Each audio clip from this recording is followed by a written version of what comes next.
Bikin chicken wings ala restoran cuma pakai 3 bahan aja. Hah? Emang bisa? Bisa dong.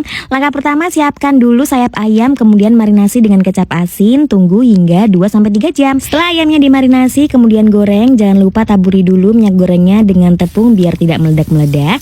Kalau sudah matang dan kecoklatan seperti ini, angkat dan tiriskan. Dengan wajan bekas menggoreng yang tadi, kita akan masukkan kola. Boleh pakai kola merek apa aja. Kemudian masukkan ayam yang sudah digoreng, lalu kita akan masak hingga kolanya menyusut dan meresap semua ke dalam ayamnya. Nah, ini dia sudah jadi chicken wings ala restoran yang bikinnya cepet dan bahannya juga mudah banget. Selamat mencoba ya, semoga suka.